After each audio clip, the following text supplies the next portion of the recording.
Right. I want to know the whole thing. I want to know as far into this as you can tell me why you think this. Right. Like, instead of me just saying, no, you're wrong, I want you to explain it to me. I want to know whether or not I trust your process. Do you bring that skill home with you? Yeah. I mean, you're surrounded by women. It's tough. It's tough, bro. I'm serious. Like, sometimes, because I even see it with my own husband. We have 3 daughters, but I mean, especially, you know, when you have a pretty masculine male, I'm always fascinated to watch them navigate their home when they're surrounded by women. I just give up most of the time. I lose every argument.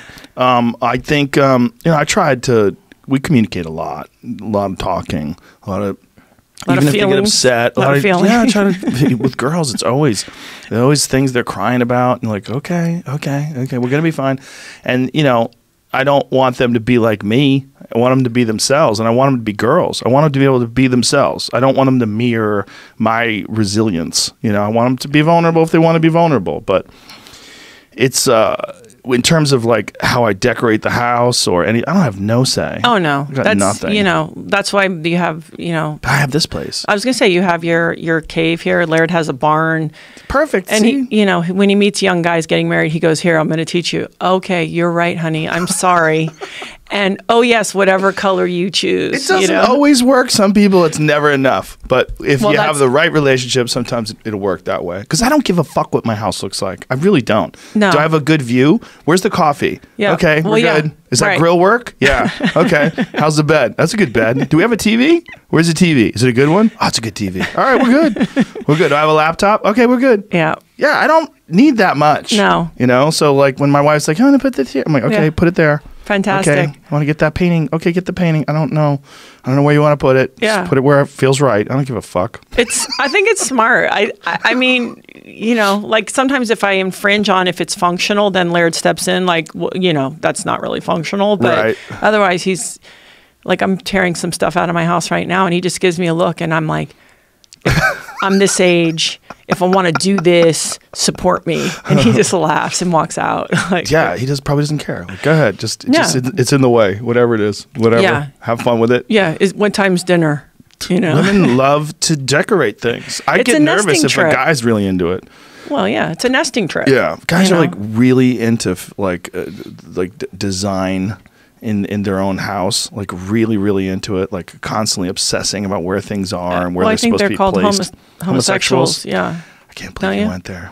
What do you mean? That's outrageous. Is that a stereotypical thing? That is outrageous. Is that racist? That might be. You might have showed your white supremacy. I'm not exactly sure.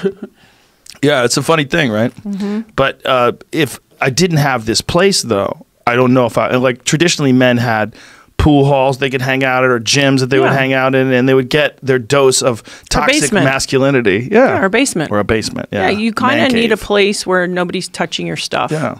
Yeah. Well, if you live in a house like I do with all girls too, it's just everything's girly. Whatever. I'm fine. Laird said he's like, I needed to be more specific. I said I wanted to be surrounded by women. He's like, I didn't mean be related to all of them. That's hilarious. I think it's nature or God's way of balancing it off. They say if guys have elevated body temperature, so athletes, people who train a lot, that they statistically have a greater chance of having daughters because I think we call it hot balls, basically. It kills off the male sperm. That's hilarious. And if you look around, real? I think so. They did a thing on a bunch of guys either in the NFL or whatever, and statistically they just have a lot more daughters. Huh. And I think it's like nature's way of going, oh, you're going to be all like moving and active and rah and all this stuff. Guess what? We're just going to put a bunch of girls around you. Temper you. Because my daughters say things to my husband I could never say as a wife. It's like I see it and I just go, oh, yeah. Well, they know that for sure he loves them, so they can get away with it. They're in. Yeah, they can't get fired. No, I always say that to them. Like my youngest daughter, when she was really little, like 5 or 6, she'd say, okay, so I'm not really clear with this. When I have alone time, I'm by myself. And when you and dad need alone time, like you're together. And I try to it's important for moms and dads because, we have to work it. I go, you're always going to be dad's daughter. I'm we're working at being a husband and wife. And then she'd keep going with it. And I finally would just say, like, hey, do you want to have Christmas in separate houses? And I'd see her think for a second, like, well, maybe, you know. And I'm like, we need alone time. Like, do I get 2 presents? Yeah, that's what I mean. She's processing that. She's like, well, I miss you, but I don't know, you know. So it's all that dance, you know. Yeah. Because daughters, man, they don't miss a trick. And they're on you and they're on their dad like nobody's business. Well, my friends that have sons, the way they say it is, it's like you take one of 2 things. Either you have this wild animal that's tearing things apart, or you have someone who's screaming and crying about something you don't understand. Yeah. Take your pick. You mental want judo. Yeah, a mental destroyer or a physical destroyer. Yeah, walls with holes and broken bones, boys.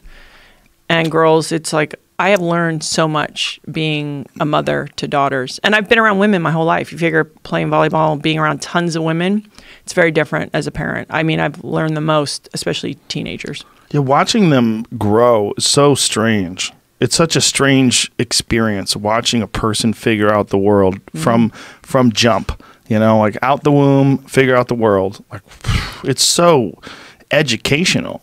I don't think everyone should have children. I'm not one of those zealots that tells everybody, hey, you're not alive until you have a kid. No, I think it's unfair to say that to people. It is unfair. I think it's first of all, a lot of people can't. Right. And maybe they have just a different path. Like I always tell my girlfriends too, like it's unfair also to romanticize, like to your friends who either opted not to have children or whatever, met a partner too late or didn't or whatever, because I think it is a really rich, I mean, there's nothing like it. I mean, I love my children, but I had one friend, she was like, got married later and she was like, you know, we're going to adopt. And she was also doing a new business. And I was like, listen, I need to come. I want to talk to you. And she also liked to consider taking naps occasionally. I was like, if you think you're going to adopt and like you're going to have a 12-year-old that's like, hey, I really appreciate you guys. Thank you so much. I go, that's not what, you know, like if you think you're going to have a kid and it's going to make you happier, that's not what having a kid is.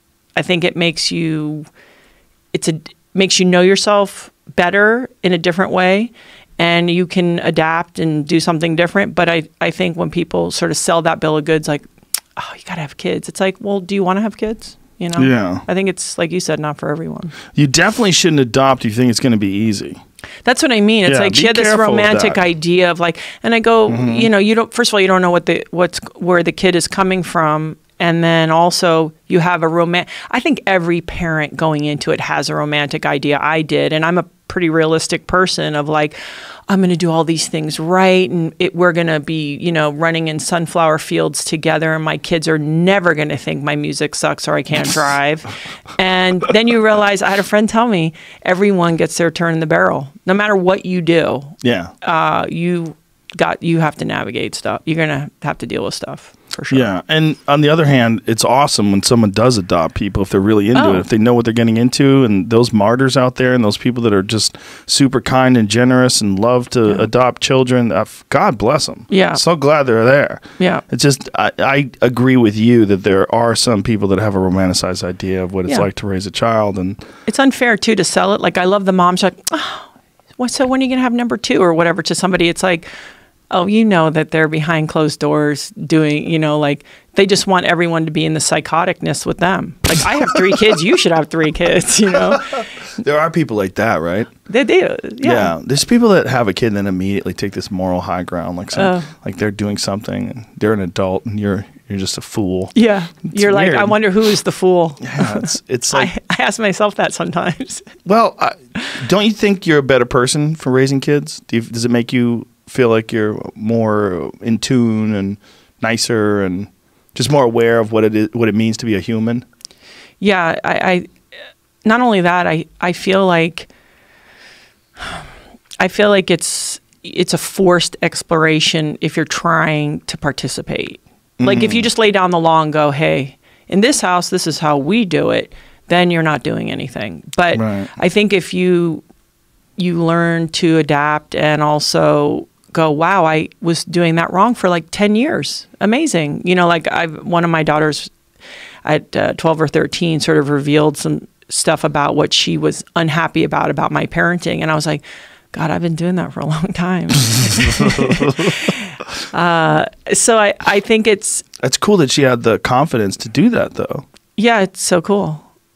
I wanted to hear that like when she was 30 at the Thanksgiving table when she moved out. I was like, what? You're supposed to reveal all that like after you move out. And then I go, oh, what, did I do that? Sorry. You know? Look, it turned out great. It's Give amazing. Mommy a hug. Yeah.